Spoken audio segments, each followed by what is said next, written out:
The Guardian games are in full swing, and yet another Thursday has come around in the world of Destiny 2. You guys know what that means. It's time for another issue of the Bungie Weekly Blog, This Week at Bungie, for the week of April 23rd, 2020.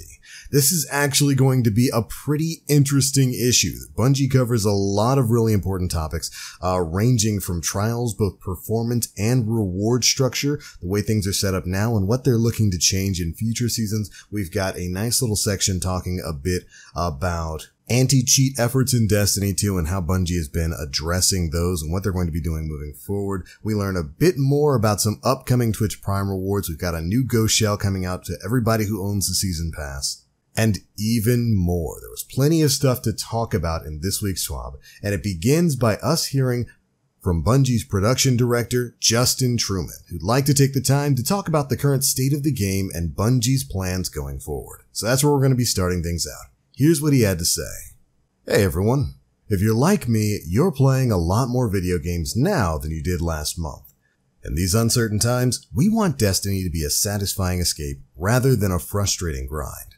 There's been a growing list of concerns with the game lately. Trials, the rise in cheaters, our new seasonal model, the balance between rewards you earn versus items you buy. We've been closely watching and discussing each of these topics as we read your feedback. When our community managers relay that everyone at Bungie is listening, I assure you, we are. We're also working hard from our homes, trying to address and improve each of these areas for future releases. Nothing in Destiny is as easy as flipping a switch, and everything's gotten trickier while working remotely. But as Destiny players ourselves, we struggle with the same issues you do, and we want to fix them as quickly as we can. But fixing these issues isn't good enough if we keep you in the dark the whole time. So, we're going to try something a little different. Every week for the rest of this season, we'll have updates from different members of the dev team covering the most important topics in Destiny right now, and what we're planning to do about them. Today, we're going to discuss trials and our war against cheaters. Next week, we'll be diving deep on our seasonal model and how we plan to improve it in the future, as well as some info on bounties and our plans involving their evolution. We have plans for future editions of the TWAB, but we also want to hear from you. What are other topics you want to make sure we discuss in the coming weeks? Like you, we love Destiny and the community that makes it as special as it is. For a bunch of us, Destiny represents more than a decade of our lives, and we're never going to stop trying to make it better. Even if we have to do that from our beds and couches in this unprecedented time. I'm looking forward to sharing more with you in the coming weeks. Stay safe out there, Guardians. And then we get to move into a rather lengthy conversation about trials, which of course has been the hot ticket item ever since the Season of the Worthy began. A lot of players have problems with the reward system for trials, with the way it kind of incentivizes you to really kind of focus on getting those early games for the guaranteed drops and tokens rather than going to the lighthouse. There's not a whole lot of incentive for you to go flawless every single week. So I'm looking forward to hearing what they have to say here. And it starts off with them identifying what they believe are the core problems with trials. Here's what they say. Problem. Token rewards incentivizes players to farm to 3 wins and then reset their card. Solution. In Season 11, we're planning on creating token payout milestones at 3, 5, and 7 wins that give successively larger chunks of tokens. Bonus token passages should increase these payouts, and on a flawless run, it will generate a significant token payout. Okay, I kind of like this approach. I think there's other things that they could do, to further incentivize people to actually go beyond those first 3 wins, but I get the feeling they'll be talking about that a little bit later on. But getting more tokens for going flawless or getting to the lighthouse and completing your card, I think is definitely a great start here. At the end of the day, you got to give people a reason to play, and you got to give them a reason to go beyond those first 3 games. Anyways, problem number 2. Trials is unrewarding for players stuck at 1 to 2 wins. Solution. Create a weekly bounty that encourages participation each weekend and does not require match wins. When redeemed, the bounty will reward the same item that comes from the 3-win passage, unlocking the engram for purchase that week. Again, another good first step. This is going to kind of widen the reward pool for people who maybe aren't going to be going flawless every single week. And adding more rewards to the game mode. This is also something that's going to be, available to those other high skill teams, is always going to be recommended and welcomed from me. Alright, moving on to problem number 3. Trials feels unrewarding compared to other in-game activities. Solution. inject more chances to earn masterworking material from trials. Masterworking and fusion materials will come from 3, 5, and 7 win payouts in Season 11. We're also looking into possibly adding a new material-focused farming card in Season 12. These are our current plans for changes we want to make in the short term. We're also still investigating improvements we can make in the long term. For example, you may be asking, what about adept weapons? We are currently investigating a new form of flawless award weapons for a future season. They might not have the same name, but these weapons would have some differences in order to set them apart. Right now, we're currently looking at giving these weapons the ability to replace the weapon mod slot with an adept mod slot. Of course, the name may change. That can accept custom-built mods in addition to the normal list of weapon mods. All of that is subject to change as we continue to develop, but wanted to give you an early look. We'll share more details in the future. And there we go. That is the answer I was looking for. Very happy to hear that Bungie is playing around with the idea of creating a new tier of weapons like the adept weapons of old back in Trials of Osiris in Destiny 1. And I even like the approach they're taking here. Rather than just slapping on an additional perk, they're going to be changing up the mod slot that's going to allow you to put on some customized mods. I wonder how that's going to develop as things move forward. This is a great idea, since it not only gives you a reason to go flawless with these exclusive weapons week by week by week, but it also gives you a bit more control in how you're going to use those weapons with a custom-built mod slot. That's a really, really exciting sort of concept, and something I would love to see not only implemented in in-game trials. I would love to see this sort of system implemented for Grandmaster Nightfalls. We just had that difficulty tier unlock, and I can't think of any reason to do it right now. But if we got a special tier of weapons from Grandmaster activities that allowed, for its own system of custom-built mods, similar to what they're thinking of with the Adept Trials weapons here, that would be fantastic. And to be fair, someone in the official thread for this over on the Destiny the Game subreddit brought it up, and Dylan actually responded saying he'll bring that feedback to the team. This is fantastic. Give me a reason to run the hardest content in the game, and in a game like Destiny, there's no better reason than bigger, better guns to shoot.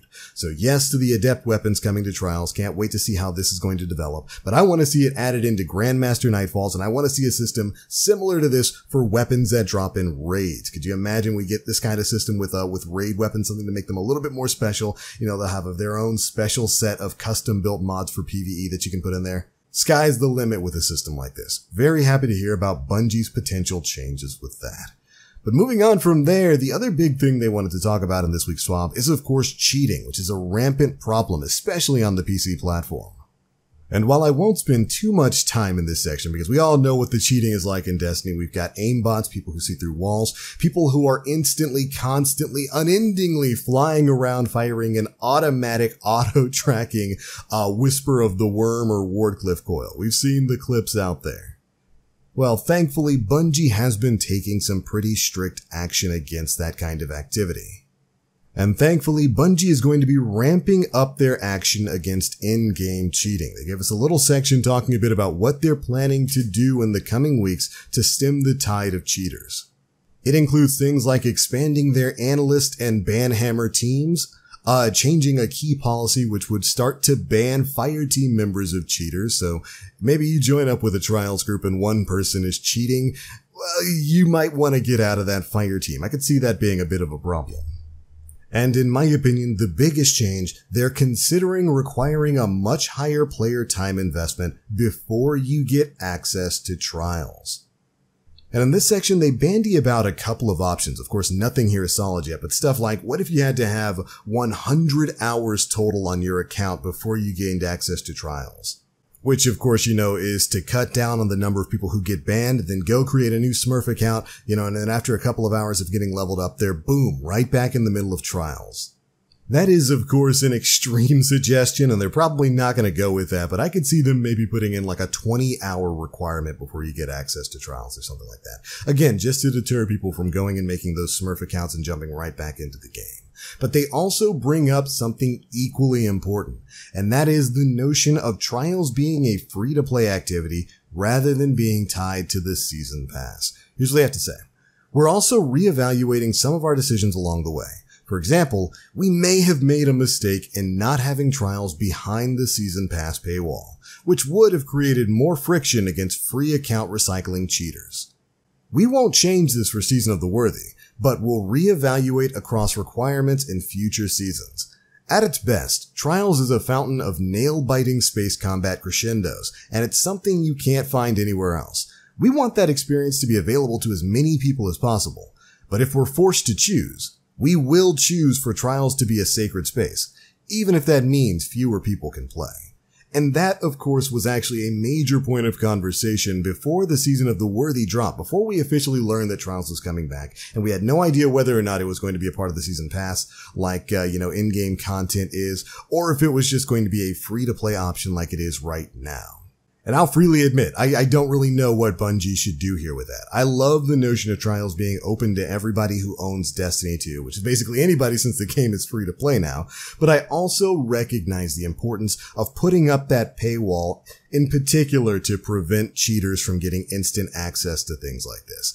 This is kind of a tough issue, and I'm sure that everybody in the community is going to have their own opinion on it. Be sure to leave me yours down in the comment section below.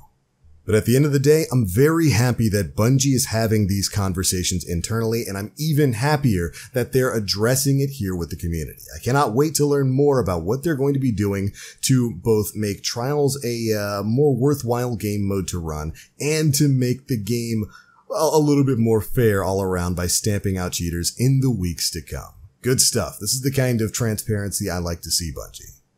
But anyways, moving on from that, of course, we had a Bungie bounty earlier this week with some of our own members from Planet Destiny.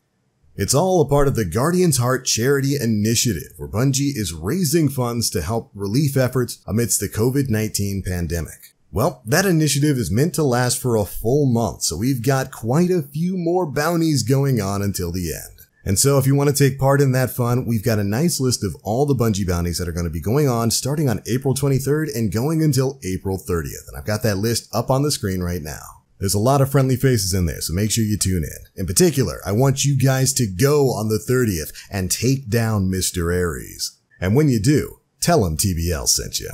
Additionally, for anyone who wants to directly help the relief efforts, proceeds from sales on the Bungie store are going to go directly to the Direct Relief Charity for COVID-19 efforts. And of course, you'll get the new Bending Borealis emblem as well. And for any Bungie store orders over $50, you'll also receive the Bungie Foundation pin. And Bungie will make their own donation of $14.99 to the Direct Relief effort. So get in there and get your goodies. Alright, moving on, we've got some other goodies for you players out there right now. First things first, there was a bit of an error on the Season of the Worthy page that stated that there would be a ghost available on the bottom seasonal reward track for Season Pass owners. This was apparently a mistake, but since it was Bungie's mistake and they did promise a ghost, they will be delivering a ghost that you'll be able to claim next season if you've purchased Season of the Worthy. So then we get a great look at this new free ghost everybody's going to get their hands on, and we even get to learn what the perks on it are going to be. Guiding Light, Omni-telemetry, and a random destination. So keep your eyes out for that next season. But in our final bit of Lootapalooza talk, we've got some new Twitch Prime rewards. Any player with an active Prime subscription can visit the link in the description box below to link your Bungie.net account and claim your rewards. Amanda Holiday will then have your rewards waiting for you in the tower. And here's a look at what this month's offerings include. We've got the S'mores exotic emote, the Death to Kel's exotic ship, the Star Map exotic ghost shell, and the Whipcrack legendary sparrow. We get a new batch of rewards basically every month with Twitch Prime. So if you've got Twitch Prime, make sure you go ahead and link up your account and get your free stuff. But alright Guardians, there we go. That is it for the biggest bits of news covered in this week's issue of the Bungie Weekly Blog, This Week at Bungie. A lot of big stuff to talk about this time around. I love the changes that are coming to Trials. I love that they're experimenting with bringing back adept weapons. I mean, I fully expected adept weapons to come back, and yes, I was a little bit shocked that this wasn't something Bungie planned for right from the start. Who knows, maybe it is. But I am happy to see that they're discussing that and they're testing things out for future seasons of Trials. Good to see that change, and good to see they're trying to address the cheating problem as well. But anyways, that's the news, and those are my thoughts. Be sure to leave me yours down in the comment section below. How do you feel about Trials of Osiris? How would you fix the game mode? That's what I want to see down there. Let me know. If you enjoyed the video, feel free to drop a like, make sure you subscribe, and hit that notification bell to stay up to date with all the latest stuff we're putting out. But I'm out for now. Thank you all so much for watching, and as always, I am the Black Link. You Guardians, stay frosty.